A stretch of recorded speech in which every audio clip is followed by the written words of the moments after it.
100 grams of protein is one of the requirements for the 100 times 3 base diet. And in this video, you're going to be learning why protein is maybe the most crucial macronutrient that you hit to ensure that you get to your goal weight and keep it off.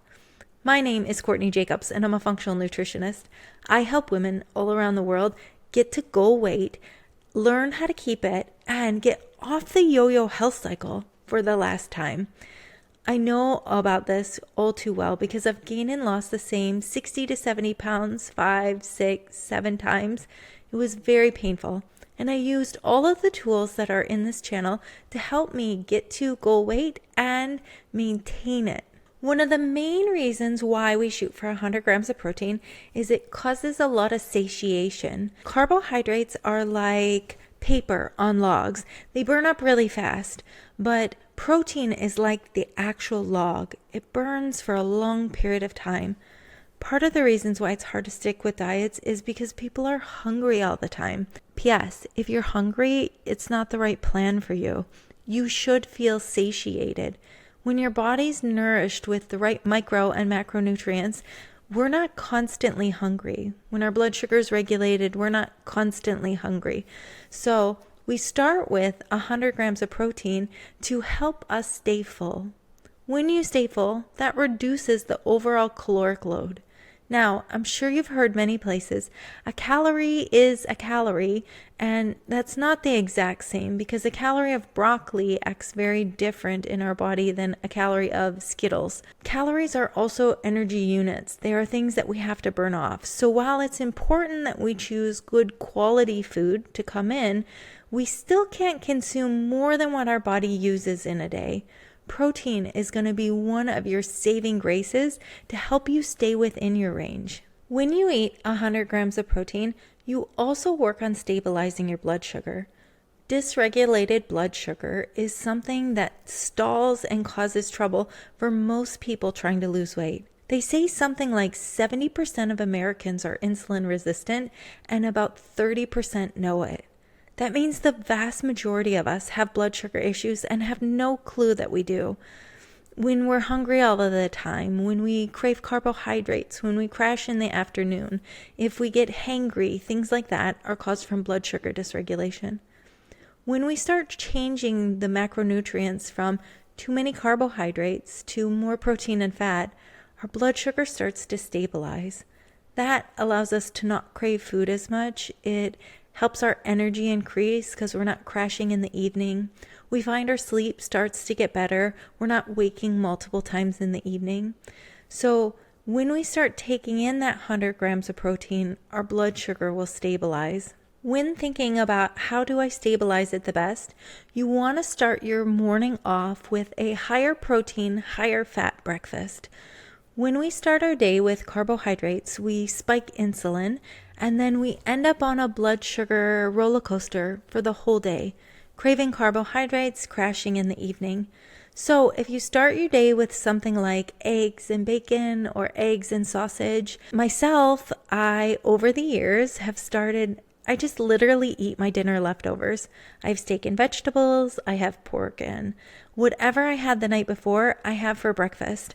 I no longer have breakfast food because breakfast food, do you know how we actually got that category of food? So breakfast food was never even a thing until the 60s, until Kellogg's came out with a cereal and an entire new market to sell to people. What is the best way to create a business is to find a need that somebody has and create an entirely new market. So there were no other breakfast foods out there. So when they created this market, everybody was so excited to have these breakfast foods, these breakfast cereals. And then it turned into other sweet breakfast foods. So when we think of breakfast foods, we often think of sweet things. But if you think 200 years ago, farmers ate meat and their food from the day before. They weren't eating cereal or granola or even yogurt in the morning. So here's a story about a client that this will explain to you how it actually really impacts us. So she had changed to over 100 grams of protein, but was eating Greek yogurt with berries for breakfast. She said, "I love it. It's my favorite thing of the day. I don't ever want to give it up." I said, "You don't ever have to give it up." but she found herself constantly hungry in the afternoon. I offered one day to say, hey, what if you move your yogurt to your afternoon snack? We spike insulin a little bit later. Let's see what that does to you. When I saw her the week later, she said, I can't even believe it. I'm not even hungry. I don't even need my snack in the afternoon, and I'm eating the same things. I just moved my yogurt. And so what happened is she started eating more protein and fat for breakfast, and she moved the yogurt to the afternoon, the later period of the time, later in the day. And that allowed her body to not start a sugar cycle first thing in the morning. So she craved less food the whole day.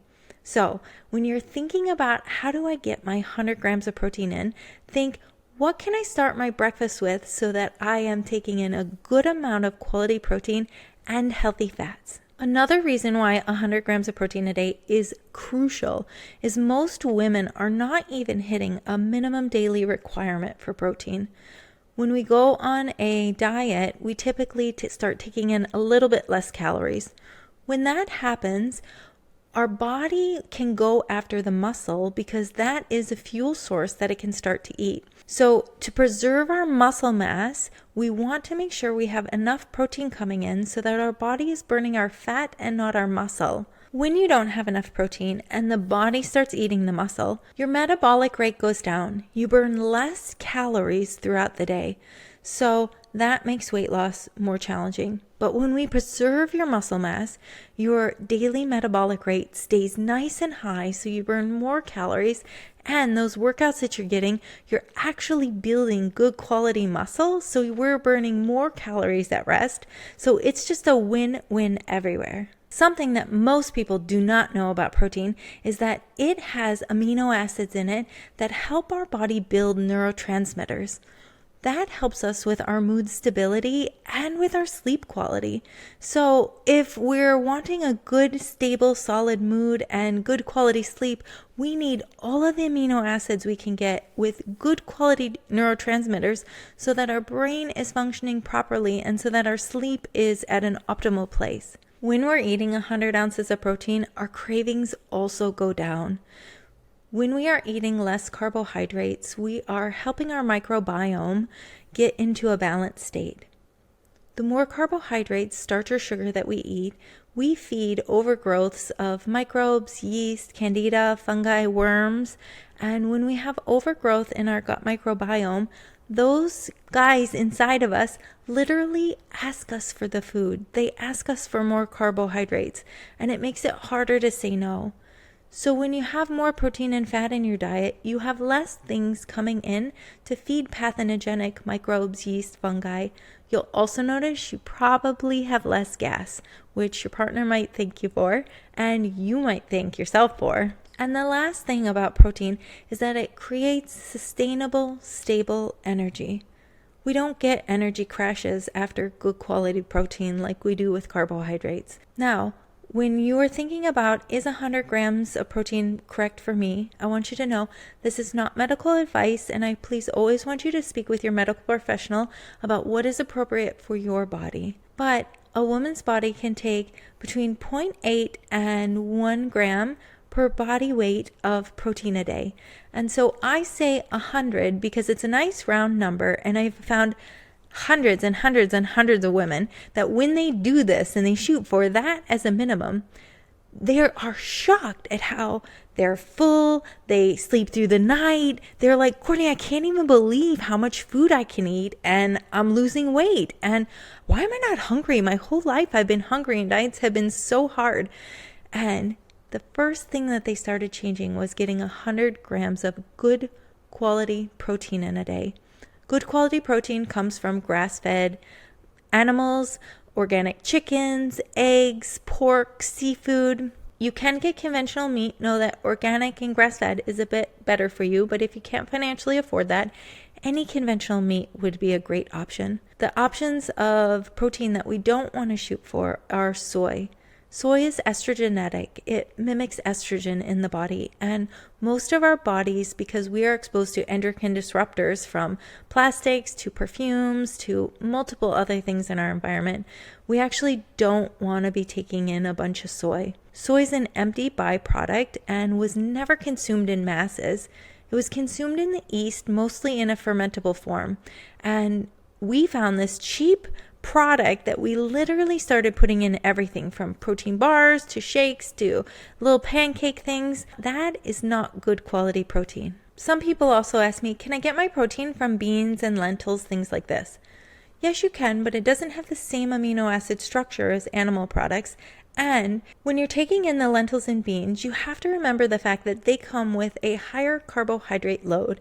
So you're increasing your carbohydrates, which is kind of taking us in the wrong direction. If you want to know about a really good quality protein shake, if you use the coupon code FINALKEYWELLNESS, you can get a discount on Equip. It is the cleanest protein shake I've found. The chocolate one only has 3 ingredients. It is beef, collagen.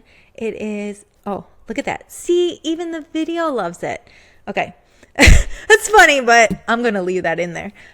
Beef collagen, cacao, and stevia. Those are the only 3 ingredients. Normally, if you look at protein shakes, which I'm not a fan of, because they have a list of ingredients this long of stuff that we can't even say the name of. This one only has 3 ingredients, and there is so many fun things that you can make with it. So if you're looking for a way to get in more protein because it's been challenging, I highly recommend the Equip Protein Shake, and you can use the link below. So here's to us all putting on our key card or whatever you're using to track your goals, 100 grams of protein this week. And what if we all shoot for 4 days minimum of 100 grams of protein and see how our body starts to feel better?